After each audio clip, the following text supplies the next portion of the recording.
Enaiwi, Enamanohiri, Tēnā koutou, Tēnā koutou, Tēnā koutou.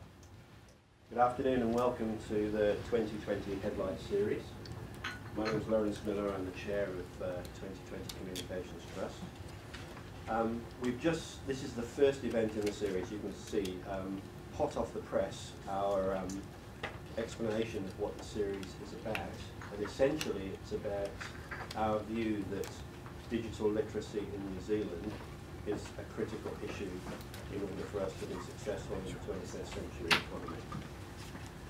The idea, if you look forward to that 21st century economy, there's not a lot of clarity and there's a lot of uncertainty, both domestically and internationally, across all aspects of social, economic, environmental and cultural issues.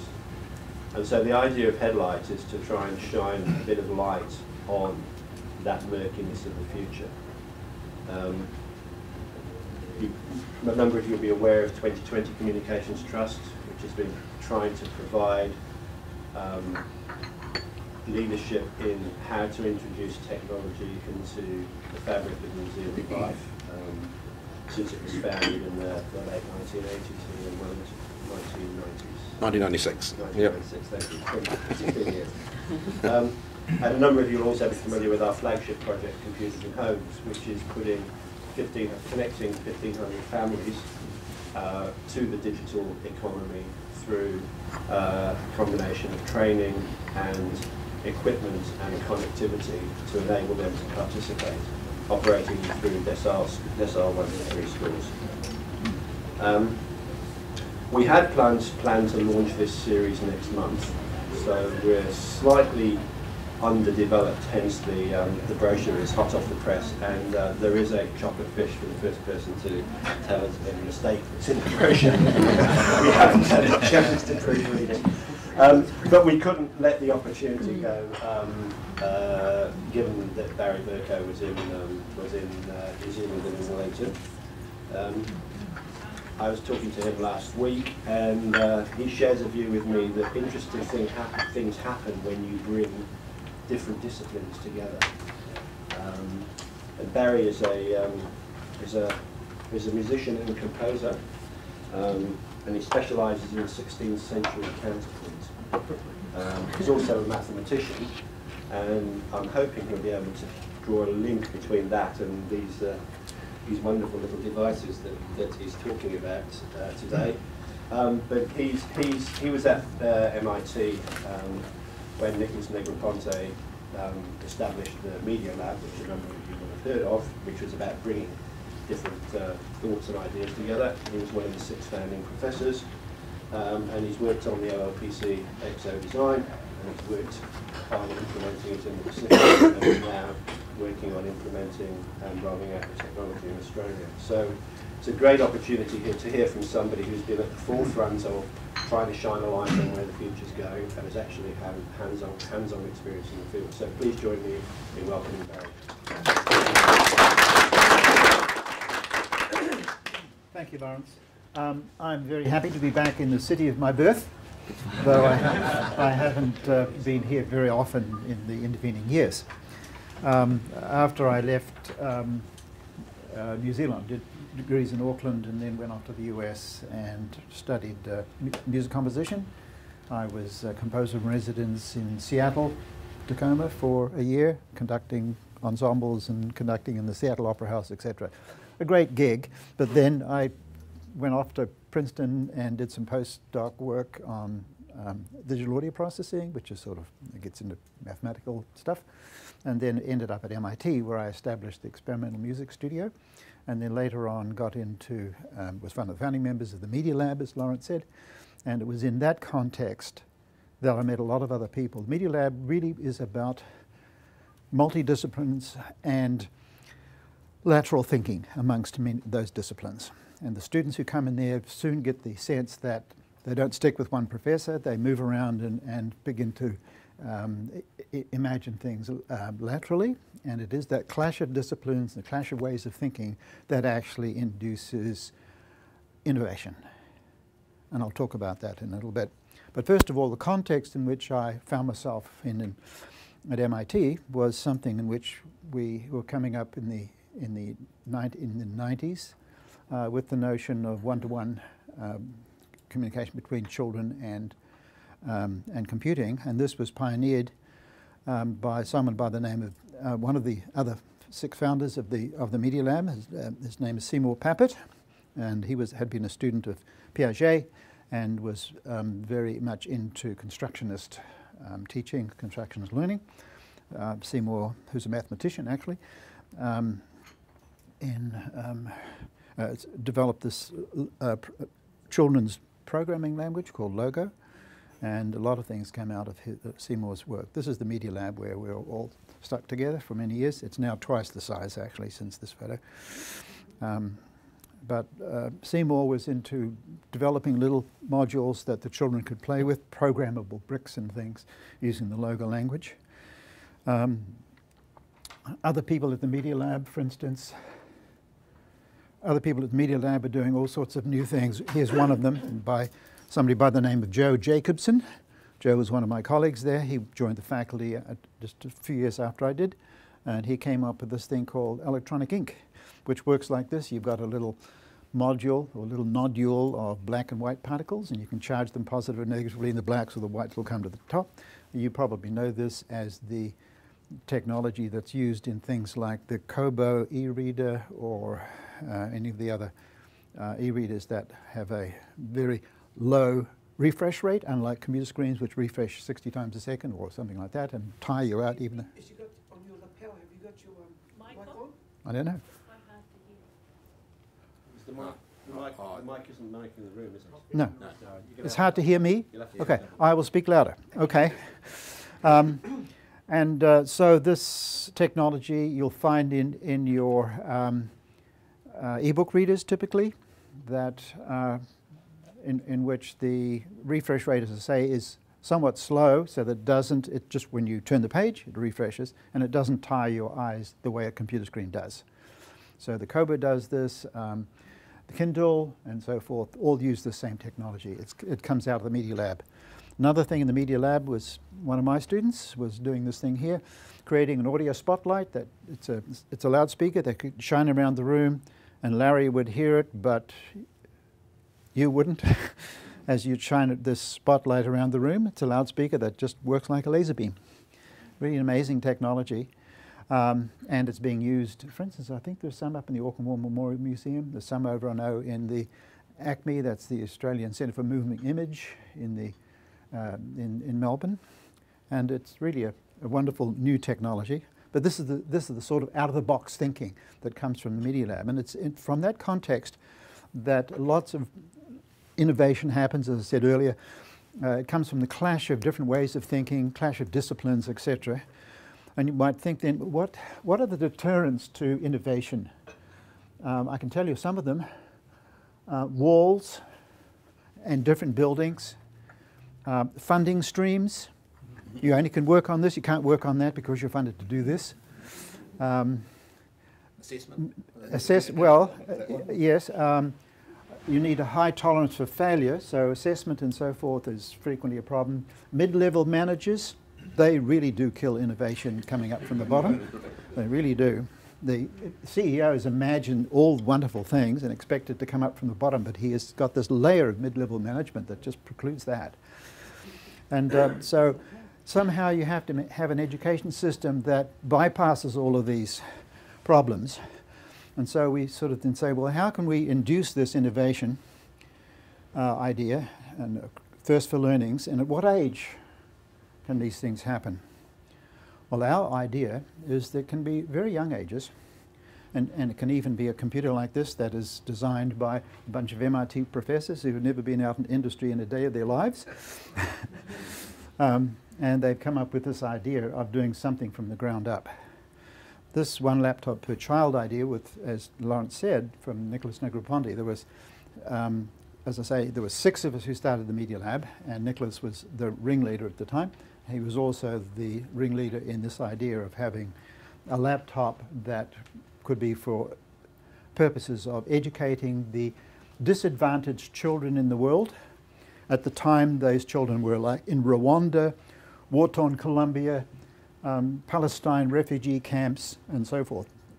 Rwanda's doing okay now. It's actually come up. Some of the other places still haven't recovered quite.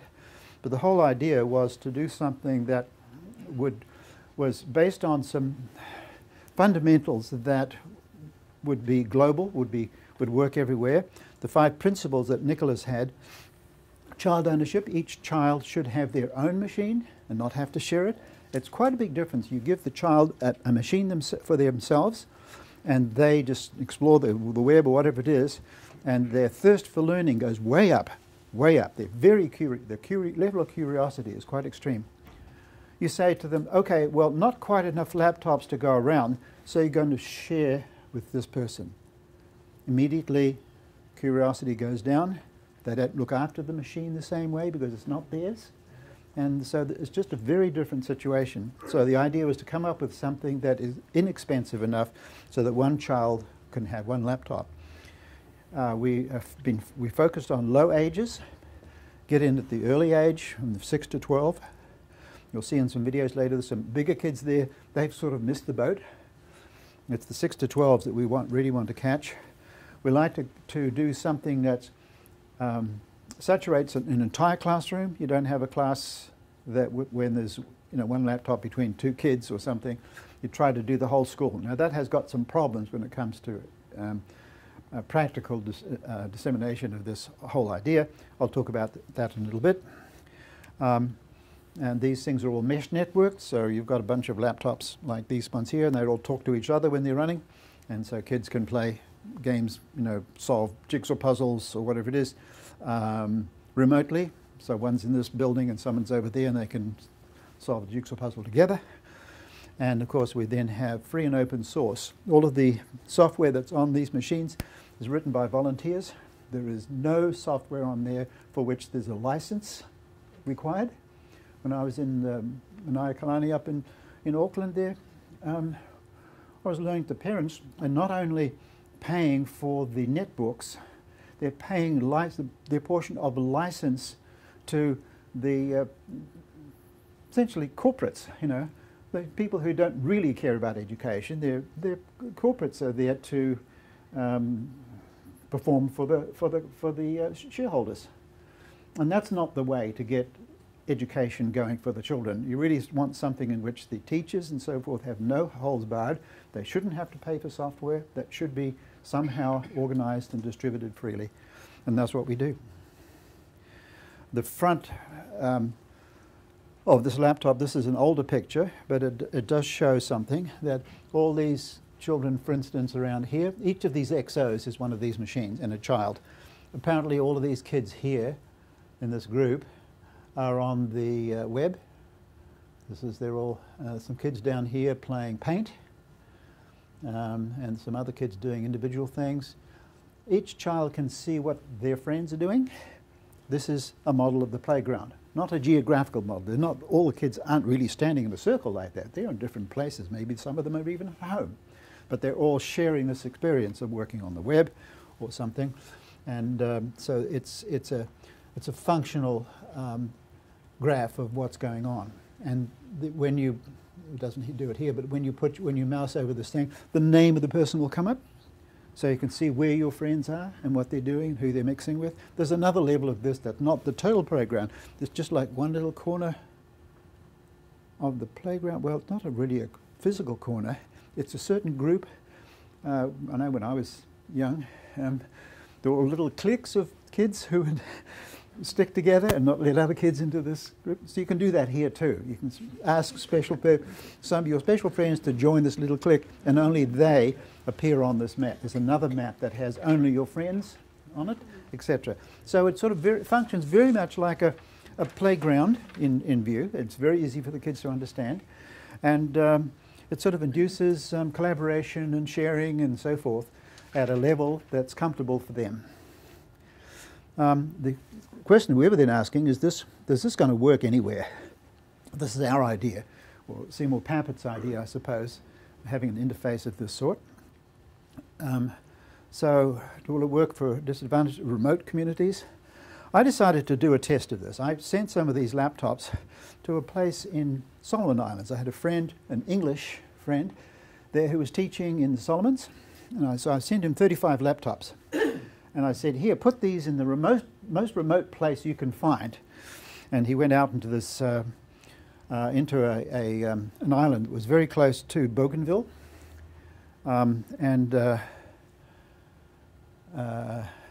As you know, Bougainville is sort of between Solomons and Papua New Guinea, and sort of, it's a contentious sort of place, I suppose.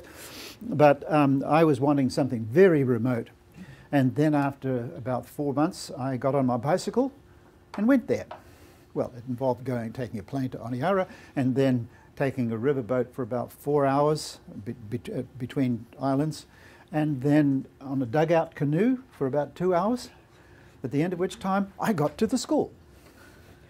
And when I got to the school, I found the teacher, Elna was her name, very good teacher. She knew I was coming, so there's been a bit of window dressing, and so she had all the older kids that were all lined up doing this thing. And I said, Elna, that's just fine. But now what I want you to do is to go out, send some of the older kids out. So instead of just having the younger children being left out here, I said, send some of the older children out and let some of the younger children in, and then you and I will go away for 30 minutes, and we'll come back and see what's happening. And this is what happened when we came back. So this young lad is a new person who had only just been allowed onto the machine.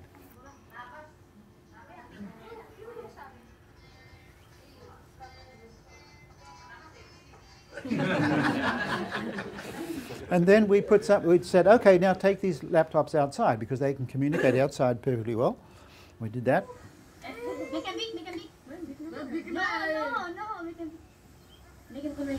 You notice that the girls who are leading the way here. The big kids are just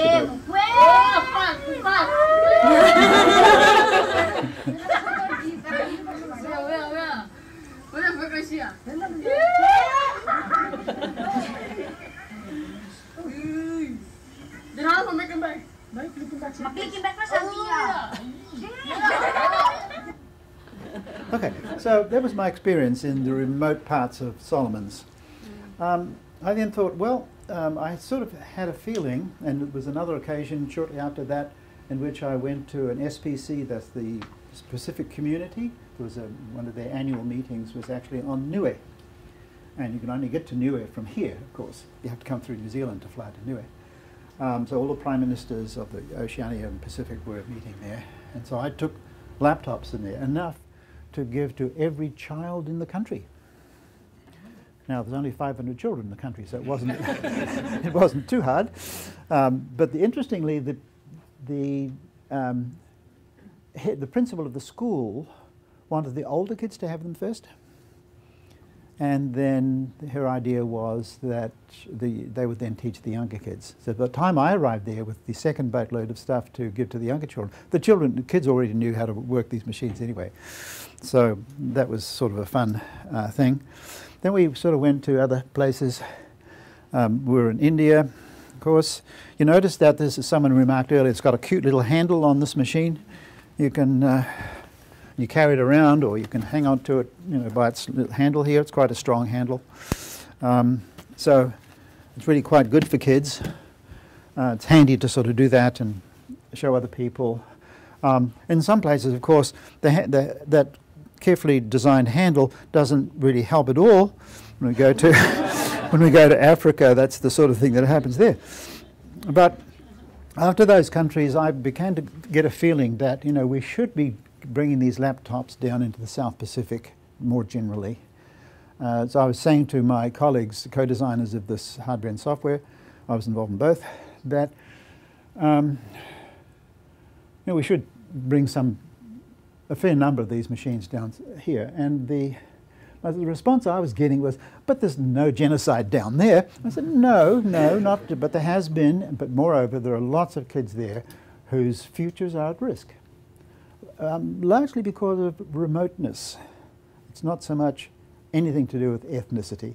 It has to do with remoteness, and whether you're a Pacific island, a remote Pacific island, or someplace in Australia, for instance, you've got the same sort of remoteness problem. So I was looking at the Pacific Islands and saying, well, we've got a lot of children who are immigrating later into New Zealand, and in a way, because they haven't been properly educated to the new digital age, they become a bit of a drain on the New Zealand economy for a while. When some of these kids are very smart, they could come into the place here with a better head start, and actually slot into the New Zealand economy and lift the economic level up a bit, instead of coming in as people who are not. So I gave this talk up in Auckland. There was a government meeting. It was called the Digital Futures something or other. Summit, Digital Futures Summit, and I was asked to go along there and to give a keynote, and the keynote was to be on innovation. That's what the government wanted to hear about, innovation. So I talked a bit about innovation, but then I got onto this thing here, that we should be educating the children in the Pacific, and that's what the press picked up on, of course. And so the computer world there had this thing. Doug was there, right? So he heard this thing. And so I continued to believe in that, although I was still teaching at MIT and wasn't able to do very much about this thing. But that was my first sort of return to my native country, shall I say, getting back to the Pacific and worrying about some of the issues there. But more generally, I was looking at Australia and thinking, well, the remoteness of Pacific Islands is one thing. In Australia, we've got a lot of very remote kids. These are mostly this column here, Northern Territories, and when you get remote and very remote, total of those is about 50,000 children. So I was a co-founder of a thing called One Laptop Per Child Australia, and then I was doing this part-time from MIT, and my colleague doing this, Rangan Srikanta, is actually from Sri Lanka. He was working for Deloitte. We were doing this part-time, and I said, Rangan, this isn't going to go anywhere unless you give up your day job and I give up mine by taking at least a leave from MIT. And that's what we both did, and that got the thing off the ground. Ian knows about this sort of stuff that we were doing together. That really got a lot of things. In the last 2 years, I've come full-time over to Australia to work on. Rangan has not gone back to Deloitte, and the two of us have got this thing really going, to the point that the Australian government has now seen the outcomes and seen fit to sort of join us. We were in the beginning supported by Commonwealth Bank, Telstra. Notice the two heads of that are Kiwis, right? And also News Limited. The head of that, I suppose, is Murdoch. I'm not sure what country he belongs to. By very remote, are these typically kids who are doing correspondence type education? In the remote? No. There are schools there. I'll show you some of these things here. So we were looking. I was particularly interested in the fact that it looked like a more tractable problem here. There are only 80 different languages here, whereas in Papua New Guinea there are 800.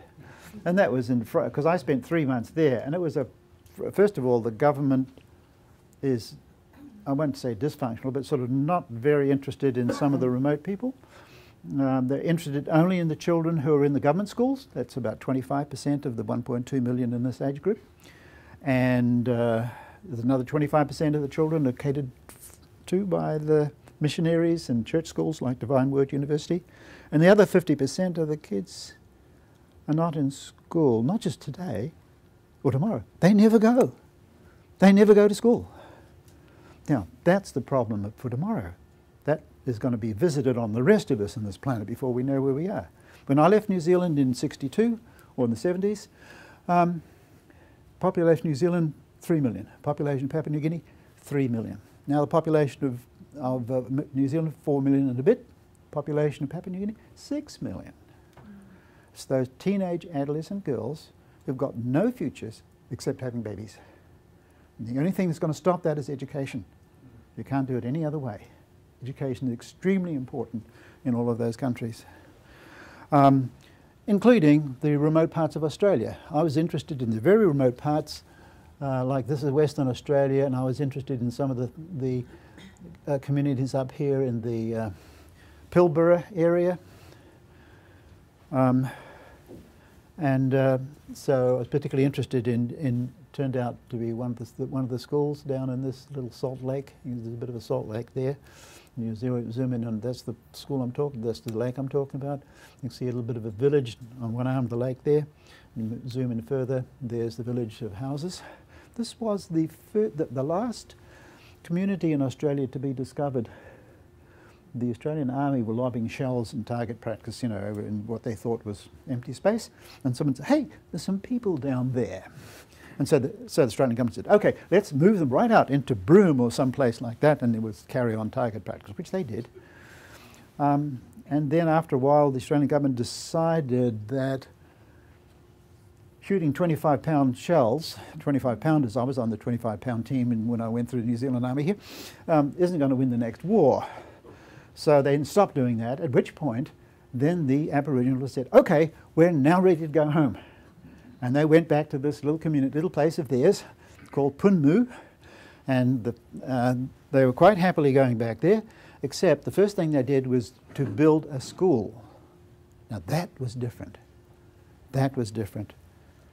We've got houses, they assisted with some housing. There'd probably be 18 or 20 people living in that house, only 2 bedrooms and no furniture, sleep on the floor, that sort of thing. So it's not great shakes as comfort is concerned. They don't have mirrors probably, so they don't know what they look like themselves unless they happen to stand in front of one of these laptops which has got a video camera.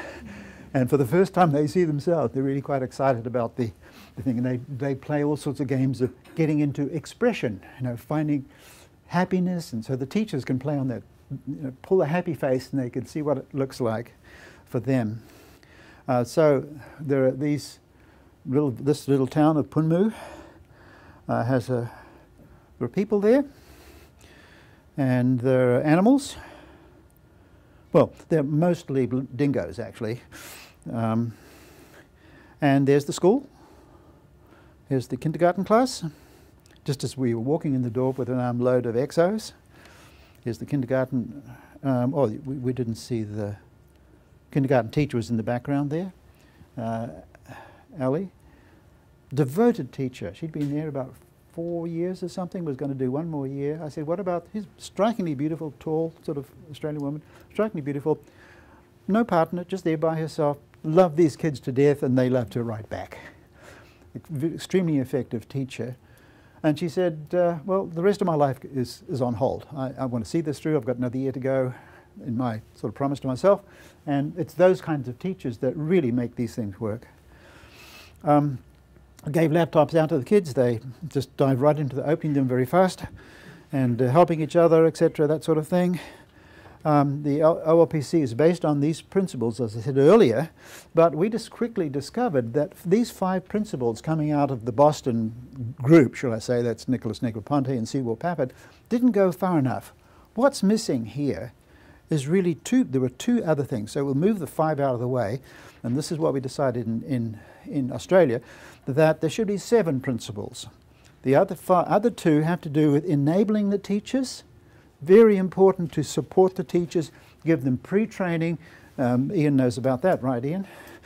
And you'll see later on, adequate classroom support with all kinds of other activities that aren't part of the normal educational goals. And then, of course, engaging the locals, the elders, the local community, localizing the computers with something of a local language, a few words of the local language on there. With 80 different languages, that's a hard thing to do around the whole of Australia. In New Zealand here, it's not that bad, not that hard a problem. But there's an example of this is up in East Arnhem Land, where one of the teachers is then coming up with the Yonggul, or Yongglu sometimes it's called, equivalent of the iconic items on the laptop. Most of the things you do on the laptop are little diagrams, little iconic things. They have names like speak or chat or whatever it is, obvious thing, but then they want to come up with language equivalents for those things. The rooms can get very messy. This is just 6 kids. You can see the massive wires. They're all, 240-volt cables lying everywhere. Not a good, I'll show you later how I fixed that problem. You've got that sort of thing, but then the kids really do become, quite focused in on what they're doing, what they're learning on this laptop. But in the end, they're all alone. They're way out there all alone. And you've got to get these kids connected, because otherwise they don't develop this sense of collaborating and communion and so forth that they really need. So that's sort of the one laptop per child Australia. And I'll now move on to where we then took it from there.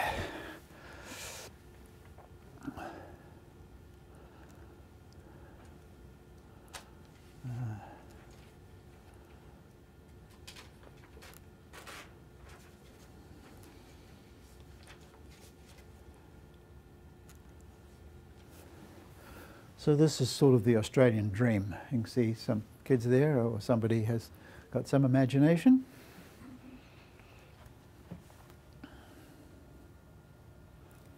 So here's a small school. This is in Dundee is in Northern Territories, and so all the kids in that little school have got laptops. But the idea is the question that then arises is how do you actually get these laptops to these remote communities, or to any communities at all, and how do you do that? First of all, in Australia, there are a lot of schools are independent, so they don't have to go to the education department. They go to the Indigenous Council of Education Council. They don't go through the normal education department. But the first thing you've got to do is have the principals get on board. Now, there are early adopters and late adopters. The early adopters are those principals who are willing to take a gamble and say, okay, yes, I want my school to be involved in this. And the late ones will come along about 12 months later and say, that looks okay, maybe I'll try it too. But that means anybody in the late schools aren't going to even have a chance for a while. And of course, within the school, there are some teachers who will step up to the plate right away. They say, yep, I'm going to be part of this. And there are other teachers who hold back and say, well, I want to see how this works first before I'm very busy, and I've got so many things coming this way. I'm supposed to do all, learn about electronic whiteboards and all that stuff. And then, of course, within the classroom, there are early adoptive children who are quick to take it up, and some other children who have followed along a little bit. But their lag is no more than about a few hours or a day. So what we end up with is a group of people, the green ones here on the left here. You've got the early adopting principals, the early adopting teachers in that school, and then the kids who are sort of early. We can really put it down to this. If we change it to this sort of thing, that the kids who since I'm concerned most about the children who are in this stream here with early adopting principals, teachers who step up rather early in the piece, and the children, some may be early, some later in the day, but that's okay, they're not so far behind. So those are the people who catch the train. The others sort of get a bit left behind. So what we're sort of doing here is there's a need to reduce the number of teachers in the community that we're getting these laptops to. Now, don't get worried, this is not the educational problem that we see right now. This is not reducing the teachers in the school. This is sort of focusing on those teachers who really are going to use these laptops. I've seen laptops go into classrooms and the teacher is immediately intimidated, the kids learn faster than they do, and the laptops then stay at the back of the classroom. Wasted. Let's give them to another teacher who is willing to put in the time and become XO competent and willing to take the lead for the children. Then so this will increase the number of communities we actually reach by that method. It'll reduce the overall program cost because we're actually being more effective by getting these machines to the teachers who are in fact going to make good use of them. And we do that by, we increase the teacher development, that's the teacher training. So what really happens, the solution to this problem is to use the internet to train the teachers. In the beginning we were just going out by hand. In first few schools, Rankin and I were going all the way out to Punmu, this very remote place. It was a 3-day trek to get there and to give a 20-minute lesson or something. That just didn't scale. You have to have some turnkey set that you can just put into a school. It works. No other intervention required. We ship the laptops directly to the teacher. Principal has nothing to do with this. This is the teacher who has stepped up and said, me. And once the teachers have gone through a process of being informed about how the laptop works and how they can do it. They go through a 15-hour training session. It's an online thing. It's a PD, the professional development course, they can sign up for. And once they've gone through that, we will then send the laptops to the children. We do not send the laptops to classes if the teacher hasn't finished the PD training. Otherwise, there's some gaps there. And so that allows us to get maximum coverage for the number of laptops that we then have to be able to ship out and use in that way. So a nice sort of round number of, you might have 60 schools, 120 teachers, that looks like 2 teachers per school or something who have stepped up. 1,800 hours of training, they've done 15 hours each to become XO competent. That reaches then 2,400 children, and there are probably 8 people back in the Home Office, Sydney or whatever it is, licking stamps or whatever they're doing, So to send these things off. Coverage using this method at the moment has been about 120 teachers certified, and they're distributed around Australia in that way. Notice in far north, you'll notice some of them down here in Tassie, in southern part of Tasmania. We're starting to get a lot of response now from the Queensland schools, Queensland EQ, Education Queensland. And as we start to do this, we've now adopted techniques that can sort of expand by themselves. So the question of scale is just a question of funding. You don't have to do, everything is all set up so you can just multiply it by 3 or 10 or whatever it is, and it just goes out there, and the same pattern pretty much fits all. So the question then it comes to mind, well, do we have sort of a school without borders?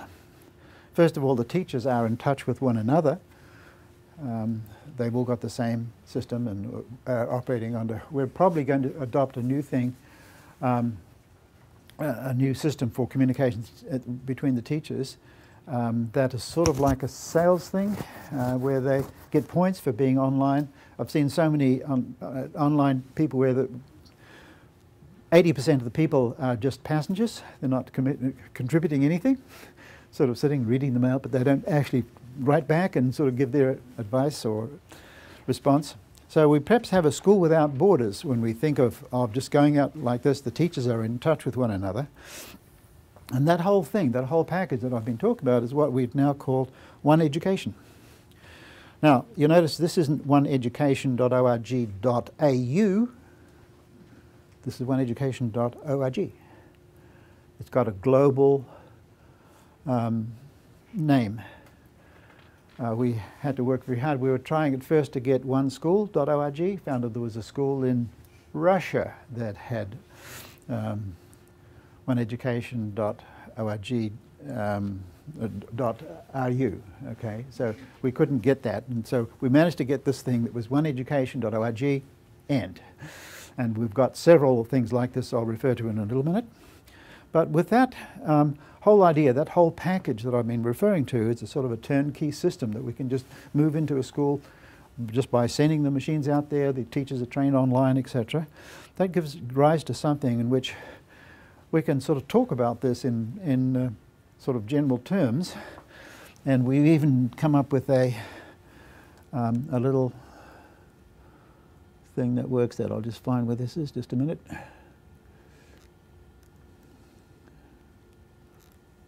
Why won't that come down? Maybe it's that. Yeah, okay, I'll do it this way.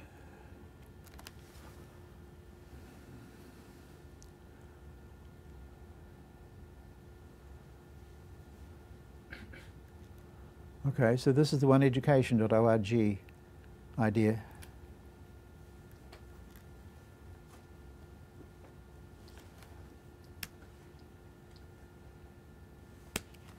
Hello. You might have to put it on the main body of it. I'm looking, put it where? Down the bottom left, you've got a play button. Oh, over to the left, is it? Okay. No, you haven't. No, I haven't. It's disappeared under the thing again. Yeah, I can see it there. I can see the play button below. Yeah.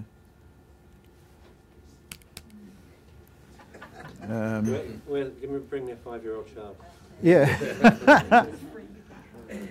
I do want to play this. Go for 5.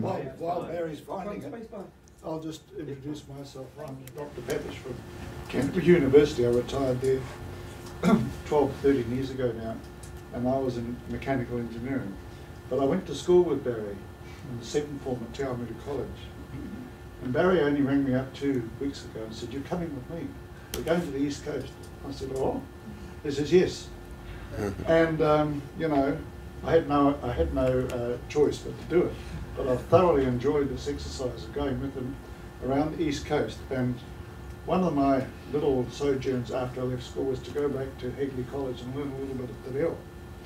So I was able, and my sisters are very, very good at it actually, but one thing I was able to do is take Barry into these schools where we programmed ourselves to visit and introduce him to the head principals and the teachers, and to do a bit of Te Reo as we did it, and they accepted us with open hearts, and we were able to enjoy the response from the teachers and the children for these computers, and it was highly successful in my view.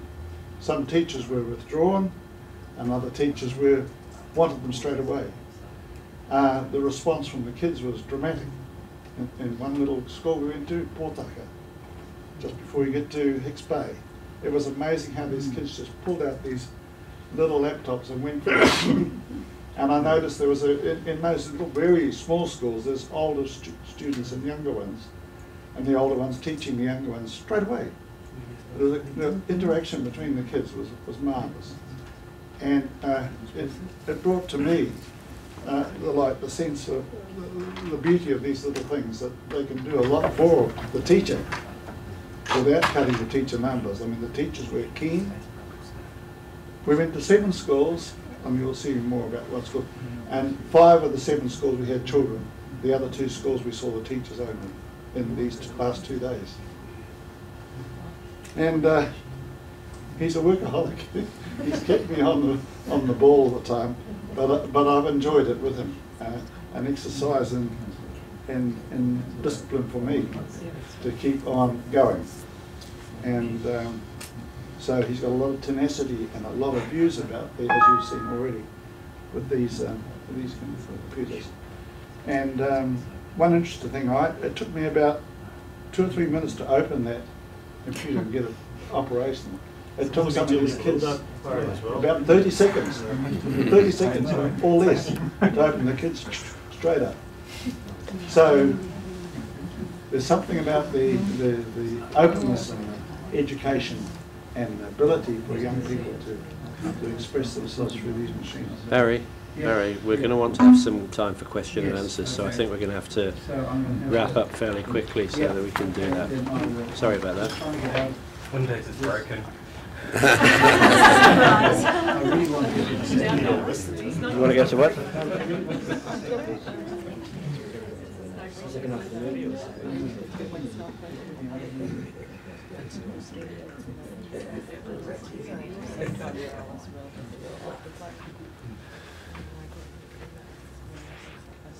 Yeah, don't know.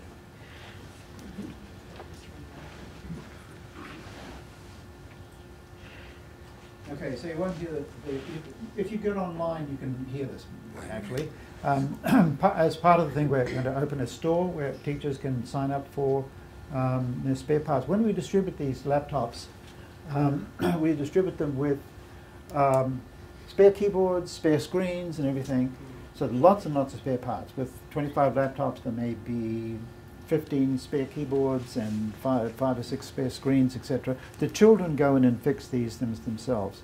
One of their exercises is to go in and take their laptop apart and put it together again. And so they get very involved in this. These are the categories I was talking about before. The XO certified, teacher certification, and they can become an XO expert by another 10 hours of PD. The children themselves become XO champions who've learned how to download software and do that sort of things. And when you're an XO champion, after a lot of things that you actually, as a child, you get to wear one of these hats. And this is XO champion. I'm talking about Windows champions here. And so just a lot of things. These are the things you have to do to earn these badges, like Boy Scout things. I'm rather surprised at how quickly these things catch on. The kids, for instance, I'm an XO champion. That's this one here, or the blue hat. I'm an XO mechanic. We thought there'd be 2 or 3 kids from each class would sort of step up and want to do that. When we got down to Jeeveston in Tasmania, good heavens, the whole class, just about the whole class wanted to qualify in this way. And then we went up north, and the same thing there. This is up in Northern Territories. I don't know about that. That's what I say. Do I want to? Yes? Yes? Yeah. Okay. All right, good. Okay, and whatever that is. We don't want that. Yeah, to go back to the next one. Hmm? Next one. That's it. That's it. This one here? Yeah. Okay. Hopefully. Yeah, okay. So, and there are the kids in there, you know, taking the machines apart and putting them together again. So if you have 2 broken machines, a little kid can go in and make one good one out of it. Kids doing that. The keyboards that we're putting in now are for kids. You notice the lowercase letters? It's a real problem for little kids who press a capital A and this little a comes up. They say, what's going on? So keyboards need to be lowercase. You notice that there's no shift lock on this keyboard. I don't know who invented shift lock, but it is a pain. We just put a certain number of these activities on the screen for the smaller shop. There's about 150 or 200 activities on the machine when it's coming from the factory, but you don't want them all on the screen at the same time. So we start off with a small number. We've solved the network of cables and things like that with this. You can see one of these things that Alan is holding here. That's the power rack. So that the kids just get their laptops out. They've got their name on the front. And so that it all works from one power plug.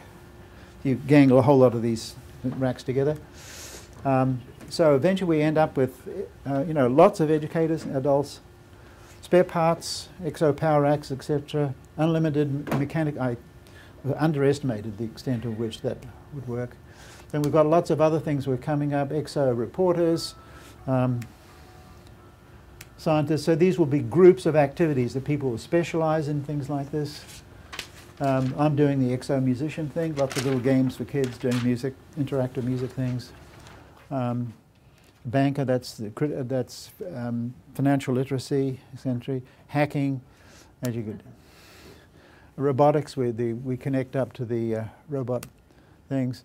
Now the whole idea here is to sort of expand on this thing. We've got a sort of a one system that I think can go just about anywhere, and so the question is, can this really go global? And so we advocate then New Zealand being the first pilot outside of Australia to take this new international flavour of the one laptop. So we now no longer have one laptop a child Australia, but oneeducation.org. And what does a laptop, one of these, cost in New Zealand? In Australia, they're about $400. Now, it's only $200 for the laptop. They're made in China, but we then do the training of the teachers and all, supply the spare parts. All it ultimately works out to be about $400 Australian, which is 500 New Zealand. So that's going to come out to a $500 price for these things in New Zealand. But of course, we don't have the Australian teachers paying full price. We have them underwritten by Commonwealth Bank or News Limited or whatever, and they only pay a small fraction of that. In New Zealand, the idea is to be paying $100 New Zealand for each laptop in the early installations, the initial classrooms. Later on, the teachers, the principals will pay about $400. We'd still have some underwriting going from foundations or education department or something, I don't know where I'm going to get this money, but I'm looking for something that's going to be sort of $2 million from the from some well-wishers, and so the principals are paying only $100 per laptop. So this idea of seeding a class, seeding a school, seeding a classroom, and sort of growing the program is involved in that. The schools that Alan and I visited in the last, I was interested in where the needs, the real needs were, and Alan and I went up in the last 2 days and visited 7 schools up in the East Cape. Those were the schools there. Do you want to talk about any of these, Alan? Yes, this is the smallest of the schools, Portaka here. Just by a fortunate set of circumstances, we got to see that school first. And this is, a Kupapa Maori school in Hicks Bay. Campbell Jews, a very forthright principal. Mm-hmm. We had the children there operating the computers, and the teachers were with them and watched the whole process. Ngāti Royals College at Ruatoria, Karen McCutchley, very keen just to watch what happened with this. We had children in the class again there. Here at Ruatoria, at Hiruharama School, we didn't meet Sue. She was sick. But she was sick, but the other teachers, 3 other teachers, you'll see them on the slide, were very, very positive about it and wanted them straight away. And these are the other schools we went to, all very responsive and all very so a place like Tapuia Springs, just 15 children in the whole school. So that's a one-room, one-teacher classroom. And if I'm talking about a minimum of 2 teachers in a school so that they have, a friend to talk to, that's not going to work in a place like this. So immediately problems, what do we do about that? Anyway, here are some kids working. That's kids at work, kids at play, and teachers at work or play, I'm not quite sure. They were having fun anyway. So this is the proposal that I need to find $2 million in corporate funding. I don't expect the government to come in. They never did in Australia. They waited about 2 years. And so I don't expect the Education Department or the Australia to be, they'll be the last to come aboard. That's what I'm expecting here. But we'll make it work somehow. And where should this go? In Australia, we had the advantage of knowing where all the low decile schools were, but in addition, the NAPLAN scores, the national testing. Now, you can criticize national testing for all you're worth, and there's some validation to many of the criticisms, but at least it gives you some indication of where the poorly performing schools are, the failing schools. So where these laptops should go is into the low decile places where there are failing schools. They should have priority. Now, in New Zealand, I don't know quite where we go. Let me try to make that visible.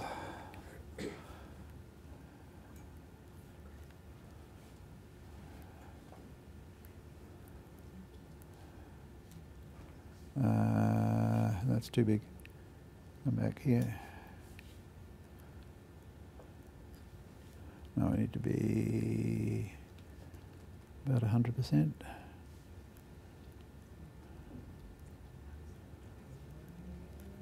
And we'll lift this up. So how do I do that on the side here? Over here somewhere. No, other way. Okay, so we're looking at, I was looking at the Decile 1 schools, big clump of them up in the far north. Manuwira Papaka, I was there at the Manaia Kalani school, went through some of those places. Down the Waikato, not so bad. Then when you look at this is the East Coast. There's a big clump here, which is where Alan and I had gone. And then when you look around here, of course we're looking at essentially down in Wellington, the Pararua area. So those would be the first ones that I'd want to go to. But on the other hand, you know, there needs to be some equitable distribution in a pilot study, equitable distribution of these things, so that all the teachers who are really ready to go get a chance to go. And that means that we need something. Pardon? So the question then arises, what's the nature of an equitable distribution in a pilot project? So my sense is, as I said before, is to go with the low decile schools and a small number of teachers in a school. What we're usually finding is that in a large school of, say, a dozen teachers, there'd be 2 to 4 teachers who would be of the frame of mind to jump in and do this and put in the time, take the training, the 15 hours of PD, and they'll as soon as they'll be ready immediately, and so as soon as that happens, we ship the laptops to that teacher, and so that gives the kids a real fast start. So it's really in this area of the 2 to 4 teachers. But we're looking at, in this case, of 5,000 XOs for New Zealand. Then we'll be talking about maybe 100 schools with 2 teachers in each school. And there would be 50 children in each school, say. And so that's how we'd sort of begin. Now that, as I said, looking at this before, there are some of these schools that are below, you know, they've got less than 1 teacher, or we've got only 15 students in there. So that doesn't meet the, doesn't keep our averages up, where we like 2 teachers at 25 kids each or something. But, and some statistics that we can come out with of what's going to happen when we do these things and have this kind of distribution expectation. The major initiatives we then have in mind, One News, you can get on the web right now, onenews.org. Look at, just type that out into your computer, and you can see what that. Now that One News is the latest thing in the news is introducing One Education. One Education is where you'll see that movie that you didn't see today for whatever reason I don't understand. Other things, One Network, that is for the teachers to be actually in communication. The One Library, we're working with publishers and so forth to actually make books available freely to children, free. And that's sort of a, I won't get into the whole, the idea there is to have people who want to read books pay full freight, and those people who don't want to or those people who don't want to wait pay full freight and put the book into the e-library. And usually publishers allow only about 25 or 26 reads or copies per one purchase. And so if there's one person who's willing to pay for it, then 25 other people can get free access. That's how it needs to work. And we're in the middle of negotiating with book companies for that sort of thing. And then we get into the whole narrative that gets into the business things, which doesn't concern you people. This is my problem in a way, though I should be writing software and doing more things. I've got to get into the question of how I'm going to support in New Zealand 5,000 of these laptops being distributed and 80% of that price being underwritten by corporates. Well, New Zealand is not a country known for its corporate largesse, but somehow I need to solve that problem. And that's it for today.